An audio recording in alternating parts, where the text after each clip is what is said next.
October 31st, 1966, the Mekong Delta, two small fiberglass patrol boats slice through brown water under a blazing Vietnamese sun. This is supposed to be an easy day, a relaxation patrol. Check a few sampans for contraband, maybe intercept some rice shipments, then head back to base. The crew of Patrol Boat River 105 jokes about the DD Boppin cruise through friendly territory. Their commander, a 35-year-old boatswain's mate first class named James Elliott Williams, scans the river ahead with eyes that have seen combat in 2 wars. He joined the Navy at 16 using a forged birth certificate. He survived Korean war raids into North Korea on small boats, and in the next 3 hours he is about to fight the most intense river battle in American naval history and earn a distinction no enlisted sailor has ever achieved before or since. The forward gunner suddenly shouts a warning. 2 high-speed sampans are crossing ahead, moving fast with twin Mercury outboard motors screaming. 40 miles per hour fast. That kind of speed means one thing on the Mekong: high-ranking Viet Cong officers. Williams orders his crew to alert status. The 32-foot fiberglass PBR rises on plane, its 3-man crew manning the twin 50 caliber machine guns in the forward turret and the single 50 caliber aft. The second patrol boat falls into formation, and then the sampans open fire. Muzzle flashes erupt from both enemy boats. Automatic weapons fire rakes the water around PBR 105. Williams does not hesitate. He bellows the order to return fire. The twin 50s in the bow roar to life, hammering out 600 rounds per minute of heavy machine gun fire. Tracers arc across the muddy river. The 50 caliber rounds punch through the first sampan's thin wooden hull like tissue paper. The Viet Cong boat explodes into splinters. Bodies tumble into the current. The second sampan immediately brakes hard right and flees toward the north bank. Williams makes an instant decision. Chase. The PBR surges forward, throwing a massive wake as it accelerates to 25 knots. The fleeing sampan cuts sharply into an 8-foot-wide canal that threads between rice paddies. It disappears into the narrow waterway. Most boat commanders would break off pursuit here. The canal could be a trap. The banks could be fortified. But Williams studies his map quickly and sees where the canal must exit. He makes a hard right turn to intercept, and what he finds changes everything. The PBR rounds the bend, and suddenly Williams is staring at what looks like an entire Viet Cong army on the water. Sampans, junks, dozens of vessels clustered in a staging area that stretches along both banks. This is not a random patrol encounter. This is a major enemy logistics operation. Hundreds of Viet Cong fighters scramble as the American patrol boat appears. Some dive for weapons, others sprint for cover. Williams has sailed directly into the middle of a massive enemy force. He has 2 choices: run or fight. James Williams does not believe in running. He slams the throttle forward and plows straight through the formation, throwing up a wake that rocks the enemy boats violently. Then he spins the PBR around and opens fire with everything he has. The twin 50 caliber guns in the bow turret swing onto target and begin hammering. Each gun fires at 600 rounds per minute, 1,200 rounds per minute total, 20 rounds per second of armor-piercing incendiary ammunition that tears through wooden sampans like chainsaws through paper. The single 50 caliber aft gun adds another 600 rounds per minute. Williams maneuvers the fiberglass patrol boat through the mass of enemy vessels like a fighter pilot, presenting difficult angles, never staying still, always moving. The second PBR follows his lead. Both boats become floating gun platforms unleashing devastating fire into the Viet Cong force, but the enemy does not break. They fight back with everything they have. Rocket-propelled grenades streak from fortified positions along both riverbanks. Heavy machine guns open up from concealed bunkers. AK-47 rifles crack by the hundreds. Small arms fire zips across the water from all directions. Williams is completely surrounded. The fiberglass hull of his PBR offers almost no protection. A direct hit from an RPG would vaporize the boat and everyone on it. Shrapnel from near misses whines through the air.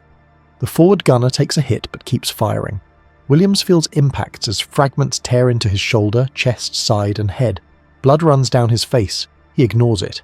He has work to do. Williams realizes the scale of what he has stumbled into. This is not just a supply run. This is a major troop and equipment movement, probably a staging operation for attacks on American and South Vietnamese positions. The intelligence value alone is enormous, but more importantly, if he can disrupt this operation right now, he might save American lives down the line. He radios for air support. Navy UH-1B Huey helicopters from Helicopter Attack Squadron 3, callsign Seawolves. But the choppers are minutes away. Williams cannot wait. Every second he hesitates allows more Viet Cong to reach defensive positions and bring more weapons to bear. So he attacks. The PBRs drive straight at the enemy formations. Williams directs fire onto the largest concentrations of boats. The 50 caliber rounds chew through sampan after sampan. Some vessels explode when ammunition aboard detonates. Others simply disintegrate under the hammering fire. Bodies fall into the water. Wounded Viet Cong fighters scramble for cover. Williams maneuvers to engage a cluster of 7 junks and 8 sampans. These are larger vessels, more heavily armed. They pour fire back at the American boats. The volume of incoming rounds becomes almost unbearable. Tracers crisscross the river from every direction. RPGs detonate in the water, throwing up geysers. The air fills with the smell of cordite, burning wood and blood. And this is where James Williams shows why the Navy entrusted him with command, despite being only a first-class petty officer, rather than a chief or officer. Most men would have broken under this fire. Most would have withdrawn to await the helicopters. Williams attacks harder. He drives the PBRs to within point-blank range of the enemy positions. So close that the Viet Cong fighters can see the Americans' faces. So close that the 50 caliber fire literally shreds the enemy boats into floating debris. Williams' crew later describes him as calm, focused, giving precise orders while bullets snap past his head. He positions his boat to give his gunners the best angles. He calls out targets. He coordinates with the second PBR to catch the Viet Cong in crossfire.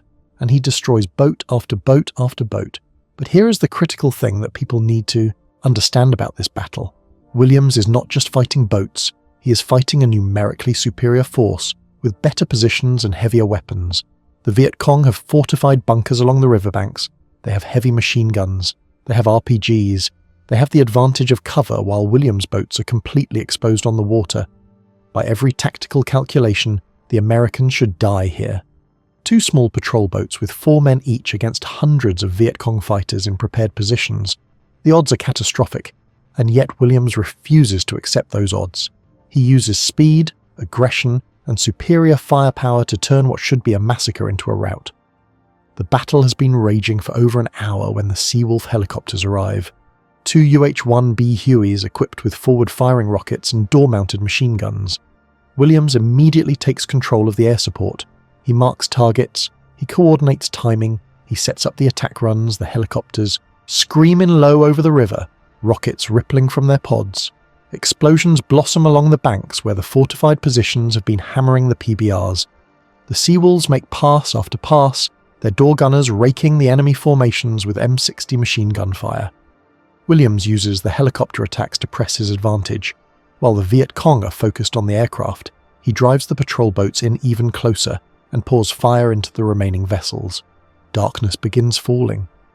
The sun drops toward the horizon, painting the Mekong blood red. Williams knows the enemy will use the darkness to escape. He cannot allow that.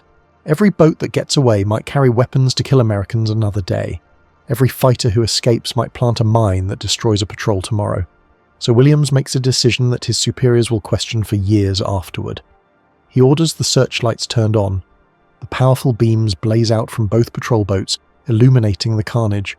Burning sampans, bodies floating in the current, Viet Cong fighters scrambling through the mud, and the lights make the American boats into perfect targets. Every enemy fighter for a mile can see exactly where the PBRs are. Williams knows this. His crew knows this. They do it anyway. Because Williams can see that the enemy is broken. They are throwing down weapons. They are running. This is the moment to finish them. The lights give his gunners clear fields of fire.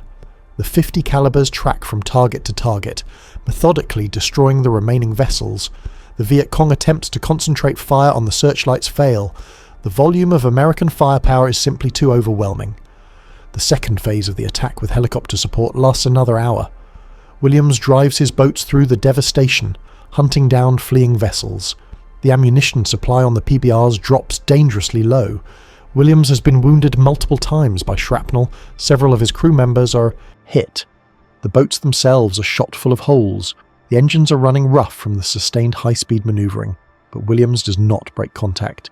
He presses the attack until there are no more targets. Until the staging area that held dozens of enemy vessels is nothing but floating wreckage and bodies. Until the Viet Cong logistics operation has been completely annihilated. When the guns finally fall silent after 3 hours of continuous combat, the scene looks like something from hell. 65 enemy boats destroyed or damaged beyond use, hundreds of Viet Cong fighters dead or wounded, a major enemy supply movement utterly disrupted, and the American casualties, wounds, shrapnel hits, but not a single man killed, not one PBR sunk. Williams brings both boats home with wounded crews and empty ammunition magazines. The Navy will count the damage later and realise that 2 small patrol boats just won one of the most lopsided victories in river warfare history. But the truly remarkable thing about James Williams is not just what he did on October 31st, 1966, it is who he was. This is a man who entered the Navy at 16 by lying about his age. A man who spent 19 years in the service working his way up through the enlisted ranks. A man who tried repeatedly to pass the exam for Chief Petty Officer and failed every time.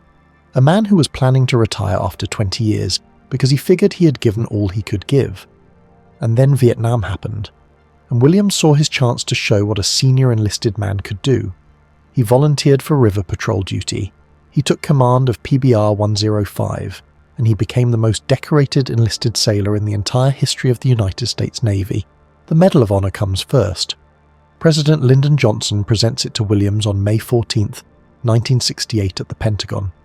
The citation reads that Williams demonstrated unusual professional skill and indomitable courage throughout the 3-hour battle, and that his extraordinary heroism and exemplary fighting spirit in the face of grave risks inspired the efforts of his men to defeat a larger enemy force. But that is just the beginning. 3 months after the October battle, Williams earns the Navy Cross. On January 15, 1967, he's leading a 3-boat patrol when they interdict another major enemy supply movement. Under blistering hostile fire that wounds him again, Williams directs the destruction of 9 enemy vessels and 7 enemy structures ashore. He earns his 3rd Purple Heart in this action. Between the Medal of Honor and the Navy Cross, Williams also earns 2 Silver Stars, making him one of only 6 sailors in Navy history to earn the top 3 combat decorations. The first Silver Star comes on August 22, 1966, when Williams maneuvers his boats to neutralize several enemy automatic weapons emplacements, captures a sampan containing 101 valuable intelligence documents, and continues effective command despite taking a painful facial wound. The second Silver Star follows a similar engagement, where his leadership under fire interdicts enemy forces and saves American lives. Add 3 Bronze Stars with Combat V devices, add 2 Navy and Marine Corps medals, add the Legion of Merit with Combat V, add 2 Navy Commendation Medals with Combat V, add the Vietnam Cross of Gallantry with Gold Star and Palm.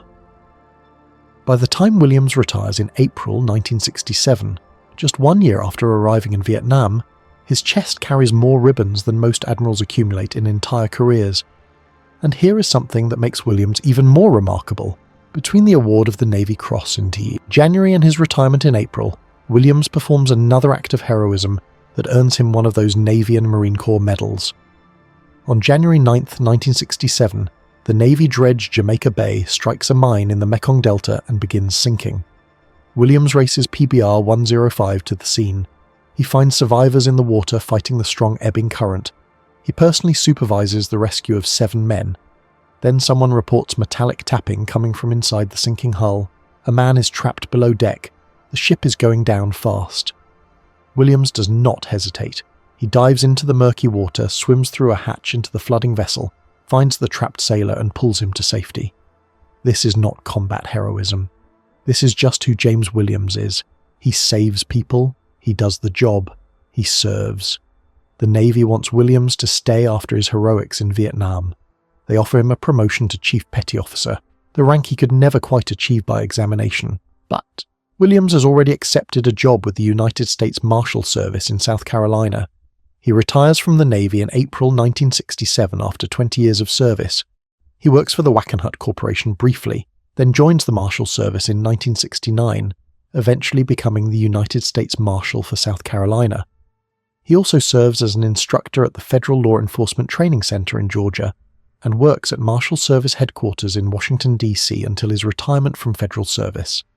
In 1977, the Navy grants Williams something special, an honorary promotion to Chief Boatswain's Mate, the rank he never quite earned through testing, but absolutely earned through blood and courage. It is a recognition that James Williams was always a chief in everything but paperwork. His leadership, his courage, his dedication to his men embodied everything the Chief Petty Officer rank represents. And in December 2004, 5 years after Williams dies on October 13, 1999, the Navy commissions a destroyer in his honour, USS James E. Williams, hull number DDG-95, an Arleigh Burke-class guided missile destroyer. The ship that bears his name patrols the world's oceans, carrying the legacy of a man who fought the Navy's battles on a muddy river in fiberglass boats that barely qualified as ships. Williams himself never sought glory. He described the October 31st battle in simple terms later in life. "We were just DD bopping down the river when the forward gunner hollered there were 2 high-speed boats crossing ahead of us. We all got real alert. Then they started firing at us. We returned fire." He talked about the searchlight decision with characteristic modesty. "I know people have questioned my judgment many times since then, and probably always will, asking why did I turn on the searchlight. It was obvious they were whipped, giving up, throwing their arms down. We didn't lose a man. That's saying something." For Williams, the measure of success was not the boats he destroyed or the medals he earned. It was bringing his men home alive. And this gets to something really important about Williams's story that separates him from the typical hero narrative. He was not a natural warrior who loved combat. He was not a glory seeker looking for recognition. He was a professional sailor who took immense pride in doing his job correctly. He later recalled advice from a seasoned chief petty officer early in his career. "If you can't take orders now, you won't be respected when you give them later." Williams took that to heart. "From then on, I had the sharpest damn knife and the shiniest shoes in the Navy. That's what I was taught. That's what I believed in, being a good sailor." The proudest day of his life, he said, was not receiving the Medal of Honor. It was being made a patrol officer in Vietnam, a position normally held only by chiefs and officers. It showed the trust the Navy had placed in me. I always wanted the opportunity to show what I could do. This Vietnam thing was it for me. The Navy gave me the chance to do my job. That philosophy explains everything about the October 31st battle. Williams was not trying to be a hero. He was doing his job. His job was to interdict enemy supplies on the Mekong Delta. When he encountered the enemy staging area, he engaged because that was what his mission required. When the situation became desperate, he fought harder because protecting his crew and completing the mission was his responsibility. When darkness fell and the enemy tried to escape, he turned on the searchlights because allowing them to flee would mean failing at the job. Every decision Williams made that day came from a simple conviction that a professional sailor does what needs to be done regardless of the danger. The Navy trusted him with men and boats and mission. He would not betray that trust. Period. This is why Williams' crew followed him into hell. They knew their commander was not reckless. He did not take unnecessary risks.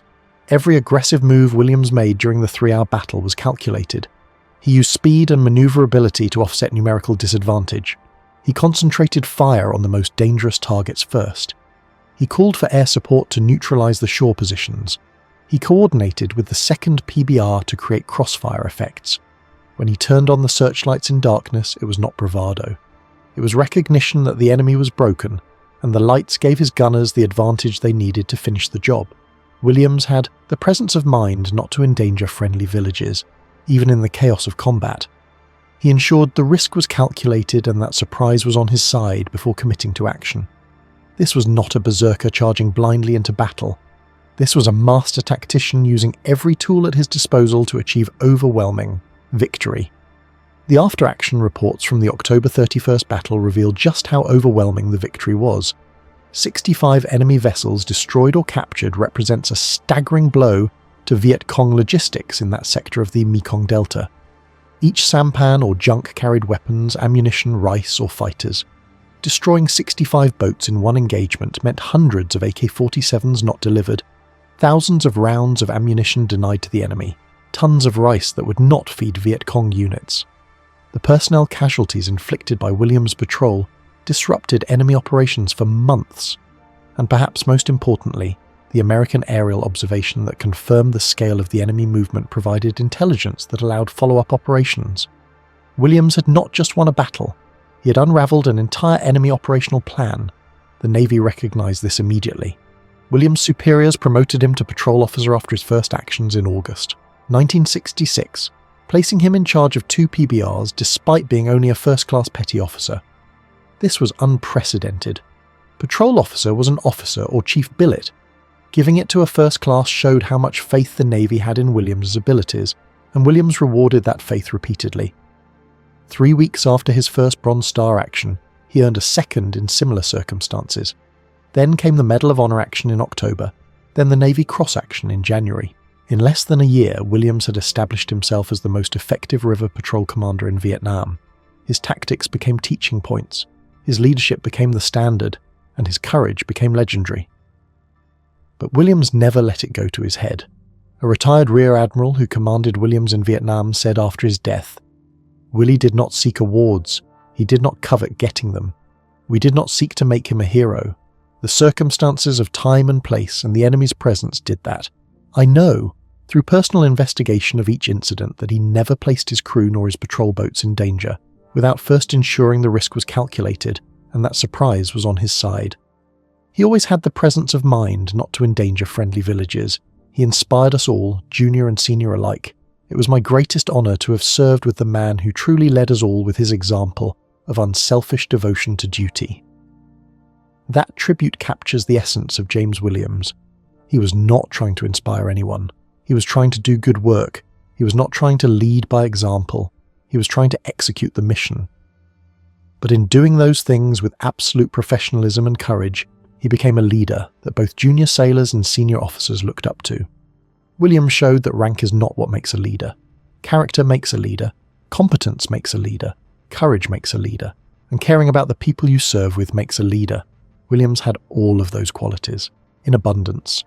The long-term impact of Williams's service extends far beyond his personal decorations. He proved that enlisted sailors could execute command responsibilities at the highest level. He demonstrated that river warfare required different tactics than blue water naval combat, and that aggressive action with light forces could defeat numerically superior enemies. He showed future generations of sailors that doing your job with excellence matters more than seeking recognition. And through the destroyer that bears his name, he reminds every sailor who serves aboard DDG 95 that the greatest heroes often come from the most humble beginnings. Williams died on October 13th, 1999 at the age of 68. He is buried at Florence National Cemetery in Florence, South Carolina. The Master Chief Petty Officer of the Navy spoke at his funeral and said, "We will forever be grateful for the leadership and commitment he showed his sailors. That gratitude is well deserved." James Elliott Williams, the Cherokee kid from South Carolina who joined the Navy at 16 with a forged birth certificate, who spent 2 decades serving his country in peace and war, who could never quite pass the exam for chief, but became the most decorated enlisted sailor in Navy history, who fought the most intense 3-hour river battle of the Vietnam War and brought all his men home alive, who saved lives in combat and out, who did his job with excellence every single day, deserves to be remembered. So the next time you see a destroyer cutting through the ocean with DDG 95 painted on its hull, remember the man it honours. Remember that October afternoon in 1966 when 2 small patrol boats sailed into the middle of a Viet Cong army. Remember the boatswain's mate who turned on the searchlights in darkness because the job wasn't finished. Remember the professional who measured success not in medals but in bringing his crew home. Remember James E. Williams. Remember that heroes don't always come from the officer corps. Sometimes they come from the deck force. Sometimes the greatest warriors are the ones who just wanted to be good sailors and found themselves tested in ways they never imagined. James Williams passed every test, and the Navy will never forget him.